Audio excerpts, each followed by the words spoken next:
Few could have guessed that two young Conservative MPs who arrived in Parliament in 1950 were destined to be each other's nemesis. They had many things in common. Both were bright scholarship boys from humble backgrounds who advanced to the highest branches of the Tory tree by their own abilities and ambition. The post-war era offered a career open to the talents, and they had those in abundance. In those early days, as the political biographer Robert Shepherd recalls, they represented something new on the political scene. They were both men from lower middle-class backgrounds. They'd been upwardly mobile. They'd done extremely well at school, gone to university, came out of the war and went into politics. And they were part of that new generation of Tories who came in and were deliberately looked for by the party, so that the party would have a much broader appeal and not be stuck with its old pre-war image. But, at least partly because of their own war with each other, both saw their careers end in defeat, bitter disillusionment, and effective ostracism from their own parties. Even more than half a century later, the surviving one of the pair cannot bring himself to mention the name of the other. That we don't discuss. Edward Heath and Enoch Powell had both spent their university days in the heady political atmosphere of the 1930s. But while the solitary Powell had single-mindedly pursued his classical studies at Cambridge, the more gregarious Heath had thrown himself into Oxford politics with verve and determination. By the time war broke out, Heath had been a successful president of the Oxford Union, Powell had been a Cambridge Don at 22, and Professor of Greek at Sydney, the youngest professor in the British Empire. Both had successful wars, though Powell's unequalled rise from private to brigadier in 6 years was the more sensational. Politics for him was a complete change of direction, born of his passion for India and the imperial ideal. For Lieutenant Colonel Heath, who'd travelled extensively in Europe and had helped to liberate it, Westminster was a natural progression, and European unity an early enthusiasm. Robert Shepherd again. Enoch Powell was, I think, essentially romantic in his politics right from the start. He was actually a strong imperialist, and remained an imperialist until 1954, when he switched and became a nationalist. Ted Heath was, right from the start, very keen that Britain should play its full part in Europe. Both men joined the One Nation group of Tory MPs, who set themselves the task of rethinking conservatism for the post-war world. But the group could never agree on foreign affairs, and Powell staged one of his first rebellions against his party's pro-European stance on the coal and steel community. Meanwhile, Edward Heath had set off on a sensational rise through the Whip's office to the centre of power as Government Chief Whip by 1955. There's early evidence of Heath's suspicions of Powell when he expressed relief to the Prime Minister, Anthony Eden, that Powell hadn't been elected chairman of the influential Backbench 1922 Committee. Powell's authorised and sympathetic biographer, Simon Heffer, thinks it makes sense. I think that Heath, as the Chief Whip, saw Powell as someone who potentially would plough his own furrow, and had the independence of mind, based on an enormous intellect, to plough that furrow in a very recalcitrant way that the Whips wouldn't be able to police. But Eden decided it was safer to have Powell inside the tent, giving him his first government appointment as a junior housing minister. A year later, Harold Macmillan promoted him as number 2 to the Chancellor of the Exchequer, Peter Thornycroft. But in January 1958, Thornycroft, Powell, and the other Treasury Minister, Nigel Birch, resigned over the government's plan to increase public expenditure, a move many believed was inspired by Powell. Macmillan dismissed it as a little local difficulty, but Heath, the loyal Chief Whip, regarded it as an attempted coup against the Prime Minister, and forever after saw Powell as untrustworthy. Simon Heffer believes that in another way it foreshadowed the battles that were to come.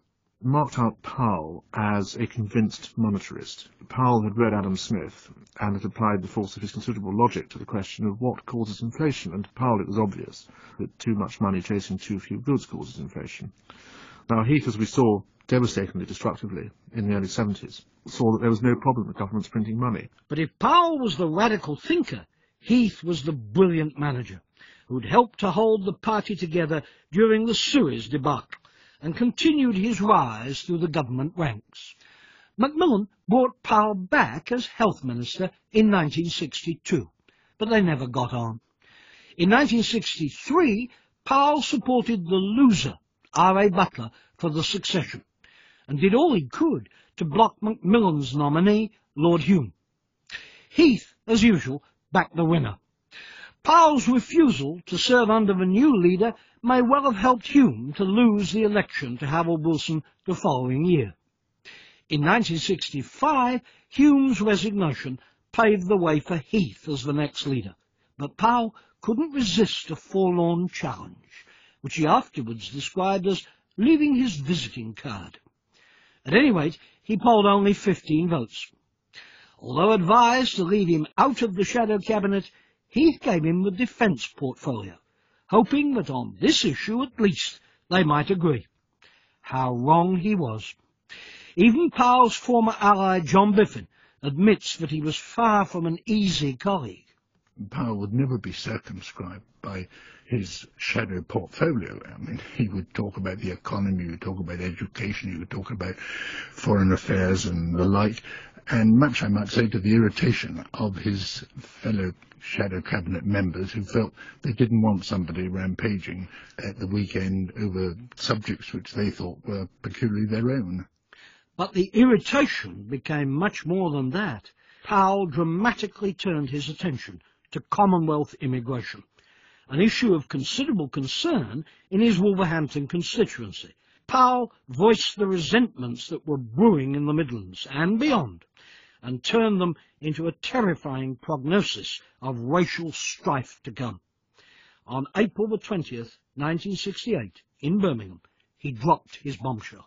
Those whom the gods wish to destroy, they first make mad.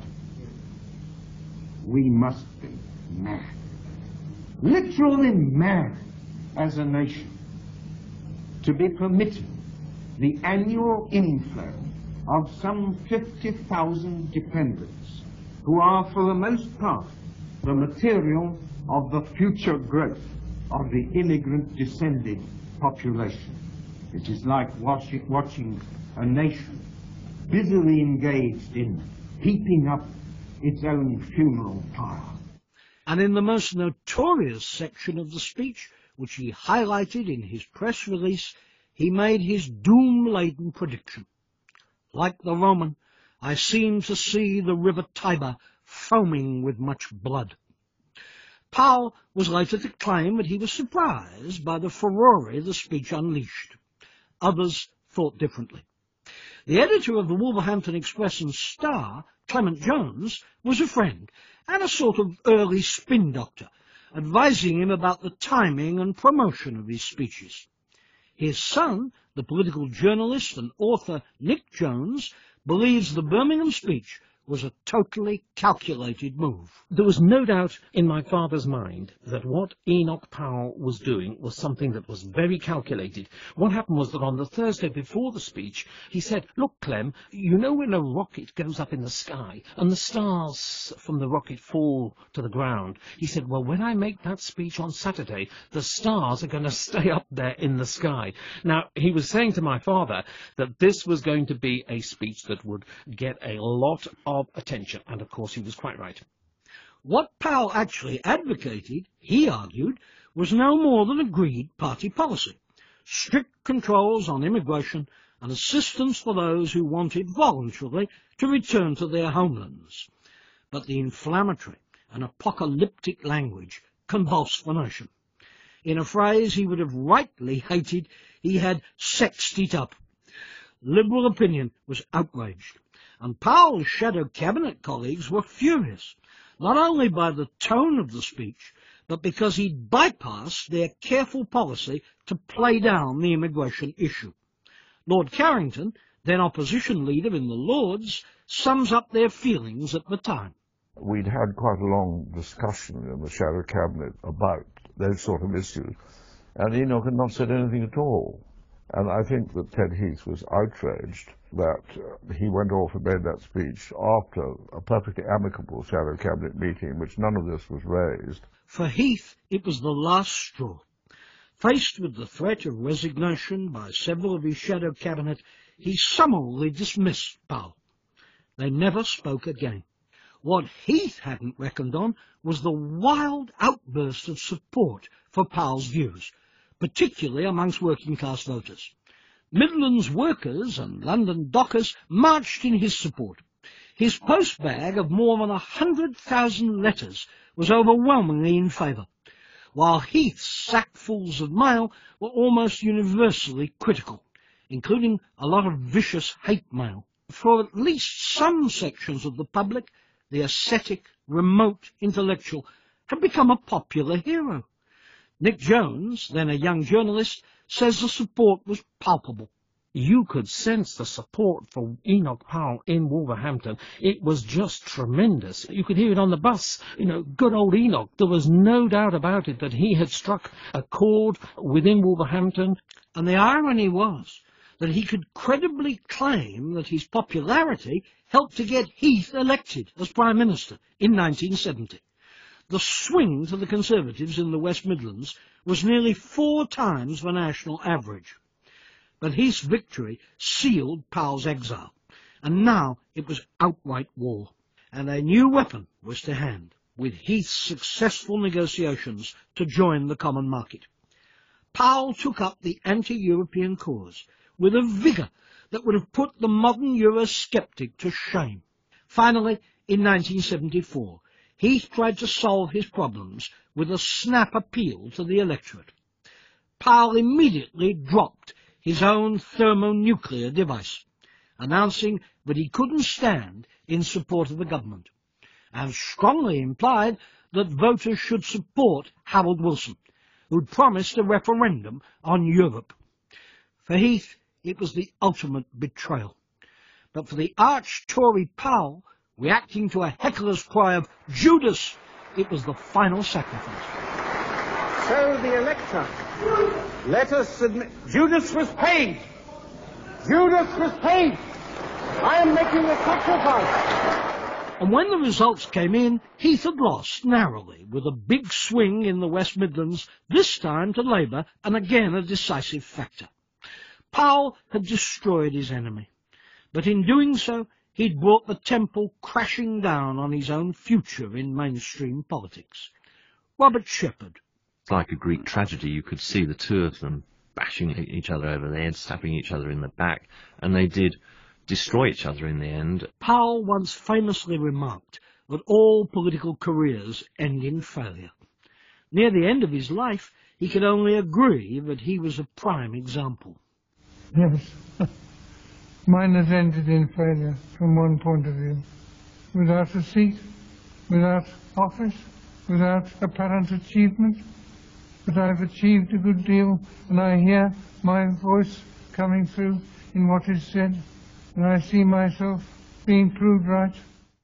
Meanwhile, Edward Heath had to live out his long parliamentary career in internal exile, impotently watching Margaret Thatcher espousing much of Powell's monetarism and anti-Europeanism, until she in turn fell from grace.